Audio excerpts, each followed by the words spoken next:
Camiño de Santiago? Romaría popular? Ou é que imos á praia? I took her out, it was a Friday night, I walk alone to get the feeling right, we started making out. Pois non, amigos, é que chegou o Campeonato de España de Rallys ás estradas galegas. E xa se sabe como é esta afección galega, que en canto se anuncia os Rías Baixas, prepara as neveiras, sacan os transistores, contratan o catering, convocan a peña, amigos, noivas, reúnen a familia ou mesmo van coas mascotas, pero non se perden nin un só treito. On the drive home, I called her mom from a payphone, I said I was Algúns ata mercan entrada de palco de sol ou sombra, outros prefiren imitar os monos e subiren as árbores. E tampouco podemos olvidar que este é un evento internacional cuyo eco chega mesmo ata Oriente. E como sempre en Galicia non se sabe se chove ou se fai sol.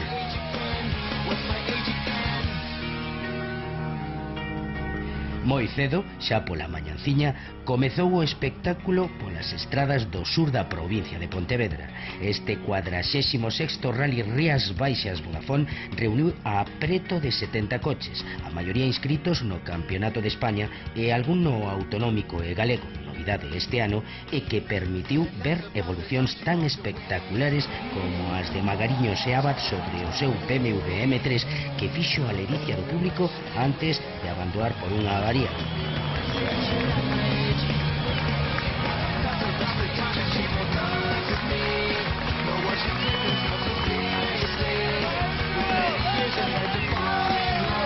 A chuvia fixo acto de presencia a primeira hora da mañán, complicando moito as cousas aos pilotos nos treitos, nas neves, Covelo e Fornelos.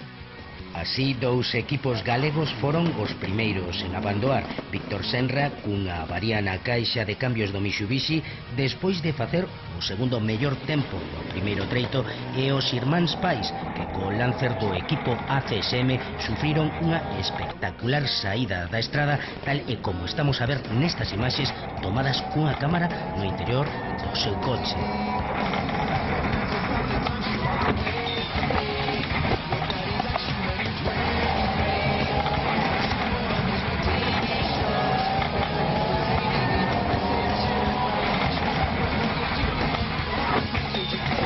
Cousas difíciles de adherencia, o que máis sufría era Miguel Fuster con Porsche GT3. Perdía xa as opcións de vitoria nos dous primeiros treitos, cedendo máis de minuto e medio. Así a vantaxe era para un Berti Evia que atopaba na unidade o mellor aliado para o seu Skoda Fabia S2000, un coche con tracción 4x4 que agarraba mellor no asfalto.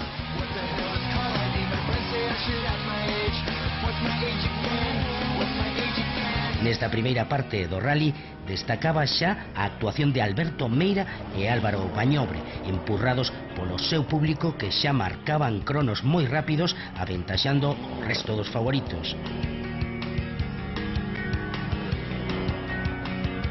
O que non se atopaba cómodo na proba era o lucense Pedro Burgo, que erraba na elección de neumáticos no primeiro buque, perdendo opcións.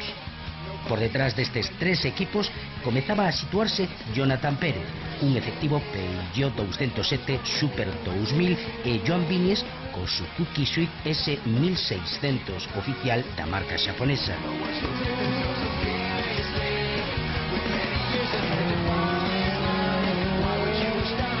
Tras os treitos da mañán, o asfalto íase secando e comezaban a trocar as posicións. Miguel Arias era o mellor da partida dos R3, mentres Álvaro Muñiz, convertido no estandarte do equipo Nupel, que despedira aos irmáns Vallejo uns días antes da proba, afianzaba unha boa carreira encabezando os R2. Outra das sorpresas agradables do rally a daba o piloto local Pablo Pazó, que xunto co seu copiloto Joan García encabezaban a competida Copa Monomarca do Suzuki Swift, con 16 coches en carreira que convertían a marca xaponesa na máis numerosa da lista de inscritos.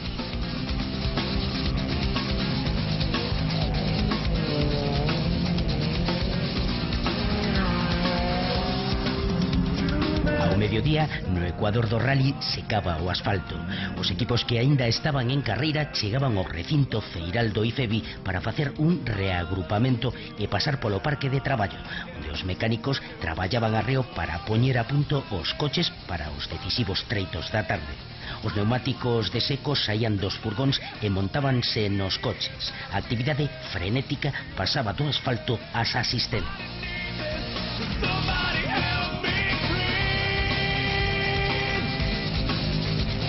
E comenzaba a parte decisiva da proba, que cambiaba de escenarios cara a Ponteareas e Mondariz. Ali, en dúas pasadas, íase a decidir o gañador da proba, con moito público ateigando as beiravías, disposto a desfrutar do gran espectáculo dos rallies. Un dos primeiros en caer pola tarde era o piloto vasco de Suzuki, Gorka Antxustegi, co Swift S1600 oficial, que tras sufrir unha penalización por problemas técnicos avariaba definitivamente a súa mecánica.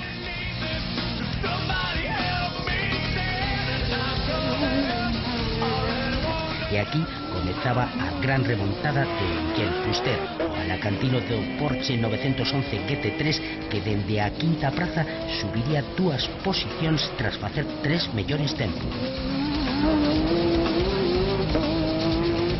Tampouco lle ían ben as cousas a Joan Viñes, que perdía unha praza ante un efectivo Lujúa, e a Miguel Arias, ao que lle pasaba o mesmo fronte a Mantecón. Tampouco Pedro Burgos